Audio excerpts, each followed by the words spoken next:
exclusiva de hoje é com o paraibano, trupe-zupe, raio da Cilibrina, Braulio Tavares. Escritor, poeta, compositor e roteirista de teatro, cinema e televisão. Braulio, tudo bem?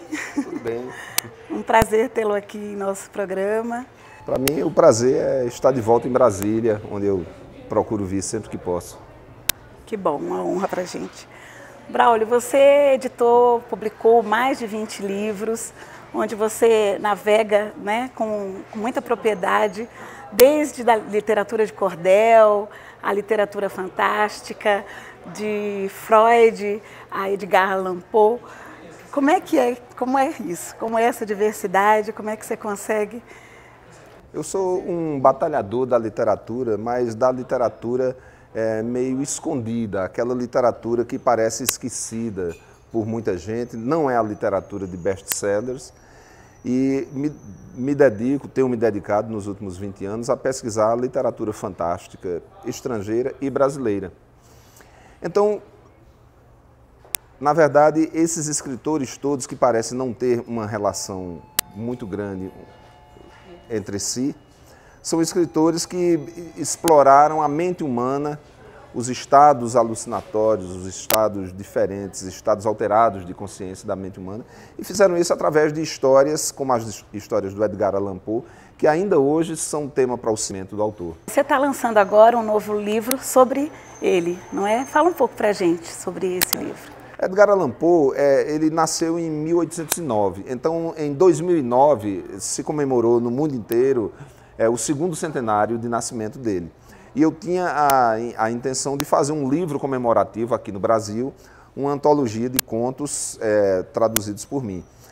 Por razões editoriais, de prazo e dessas coisas, o livro não pôde sair em 2009, que seria o segundo centenário. Saiu em 2010, mas o importante é que saiu. Como os contos de Poe são traduzidos e estudados no mundo inteiro, e ele tem contos muito famosos, eu fiz uma antologia diferente. Em vez de colocar os grandes contos, aquela coisa de os grandes sucessos, eu procurei colocar, como a gente faz num CD, o lado B da obra do indivíduo. Então eu intitulei o livro Contos Obscuros de Edgar Allan Poe, que são contos que são quase desconhecidos aqui no Brasil. A maioria deles, inclusive, só tinha sido traduzido e publicado em português uma vez durante a década de 50. Então, nesse meu livro, esses contos, que para mim são contos excelentes também, muito interessantes, eles estão disponíveis agora, talvez, pela primeira vez, para toda uma geração de leitores. Ah, legal. Braulio, você, além de escrever, né, dentro de toda essa gama de estilos, você também escreve roteiros para cinema, para televisão, você escreveu textos para teatro, desde teatro infantil, a literatura, a cultura popular nordestina, né?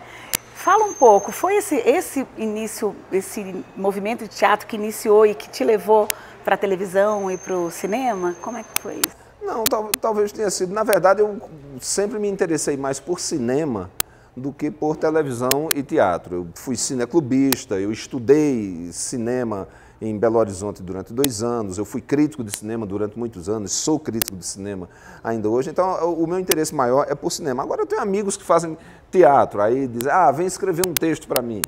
Tenho amigos que fazem televisão, aí dizem, estou fazendo um projeto, queria que você escrevesse alguma coisa. Então a gente vai se distribuindo entre essas outras atividades, mas na verdade para mim o cinema é o primeiro de todos. A minha relação com o cinema maior é através da crítica e do estudo do cinema. O roteiro de cinema, para mim, veio também como uma oportunidade de fazer trabalhos com amigos que me convidavam, mas eu não me vejo tanto assim como um roteirista de cinema. Eu acho que eu sou um escritor, sou, acima de tudo, um contista e um poeta. São as duas coisas que eu gosto mais de fazer e que, se eu ganhasse o suficiente escrevendo contos e escrevendo poemas, eu talvez não escrevesse outra coisa. Sei. Um dos seus trabalhos mais recentes agora em roteiro para cinema foi o filme Besouro, que tem um pouco também dessa coisa fantástica, né, na sua história. Como é que foi essa experiência? Isso foi um convite feito pelo João Daniel Tikomirov, que é o diretor do filme. Quando o filme começou a ser produzido, estava envolvido na produção a produtora do Cacá Diegues lá no Rio. E foi o Cacá que me indicou como roteirista. O livro original do Marco Carvalho chama-se Feijoada no Paraíso, é a história do besouro. É um livro muito interessante, um livro fininho, mas cheio de histórias. E eu e o João Daniel trabalhamos durante cerca de 2 anos na primeira adaptação do livro. Depois eu estava envolvido com outros projetos e ele passou o roteiro final do filme para uma outra pessoa. Então o roteiro acabou ganhando uma outra dimensão, um outro formato. O roteiro inicial do filme contava a história toda do besouro e o filme, como ficou feito, se concentra na vida do besouro adulto e das lutas dele contra os coronéis lá do Recôncavo. É um filme muito interessante porque ele, inclusive, a intenção do João Daniel era dizer como nós temos filmes de Kung Fu, de Karatê, de lutadores e tudo em todos os países, porque a gente não pode ter um filme de capoeira no Brasil. Então talvez seja o primeiro filme brasileiro de aventuras em que os lutadores, os heróis, são capoeiras. E ficou, o resultado teve essa coisa bem de efeitos especiais e tudo. Isso no próprio roteiro já vai se prevendo? Já estava previsto, porque quando o João me chamou para fazer o roteiro, ele disse, eu quero fazer desse filme um grande filme de lutas e quero usar aquele cara dos efeitos especiais do cinema chinês que fez o Tigre e o Dragão, que fazia as pessoas voarem por cima das casas. E ele disse, eu vou trazer para o Brasil este mesmo cara que fez esses efeitos, porque eu quero fazer um efeito semelhante. E ficou muito bem feito no filme. O filme é divertido, o filme tem uma narrativa muito ágil, o filme mostra a situação dos escravos, dos negros no Recôncavo Baiano daquela época, e ao mesmo tempo ele bota capoeiristas trabalhando como atores, e não atores trabalhando como capoeiristas. E o pessoal fez um treinamento de ator muito bom, e eu acho que é um filme que tanto pode satisfazer um público mais exigente, que queira saber como era a história dos escravos, da Bahia e tudo mais naquele tempo, como a um público que queira simplesmente ver uma boa história de aventuras. Como lazer, né? E para a televisão? Você teve experiências de escrever desde roteiros de programas de humor, de adaptação de, por exemplo, a obra de Ariano Suassuna, né? Para a minissérie da Globo, com a Pedra do Reino. Como é essa questão de adaptar, e no caso muito parecido com a história do besouro, que você também fez uma adaptação do livro, né? Só que para um programa de televisão. Fala um pouco. E também que gostaria que você falasse para a gente dessa experiência atual agora, como roteiro do Minha Vida é a Minha Cara, o programa que vocês estão gravando agora com a TV Futura, né? Eu não tenho um projeto de fazer televisão. Na verdade, eu sou um cara que escreve e tenho muitos amigos que me chamam, como eu falei, para participar de projetos deles. Então, quando Luiz Fernando Carvalho foi adaptar a Pedra do Reino de Ariano, ele me chamou porque ele sabia que eu sou, digo isso sem muita modéstia, eu sou uma das pessoas que mais conhecem aquele livro no Brasil. É um livro que eu já li várias vezes e durante o ano que a gente trabalhou fazendo a adaptação, eu reli o livro inteiro pelo menos 3 vezes.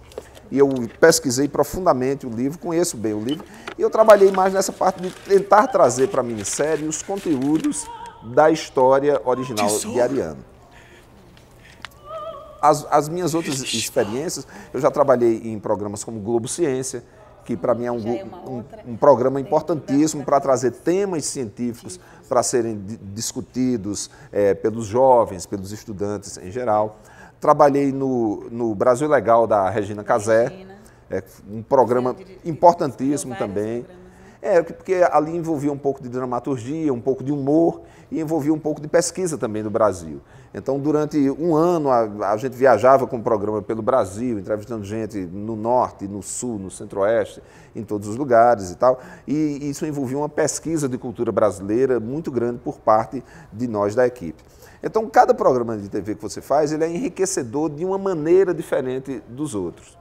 Esse meu projeto mais recente chama-se Minha Vida, a Minha Cara. É um programa criado por mim e roteirizado por mim. É um programa sobre estilos de vida diferentes. Então, mostra contrastes, assim, pessoas que sempre só andam de carro e pessoas que nunca dirigiram, ou então pessoas carnívoras e pessoas vegetarianas, místicos e céticos, ou então gente que só veste preto e gente que só veste branco, gente que saiu do interior para a capital e gente que saiu da capital para morar no interior.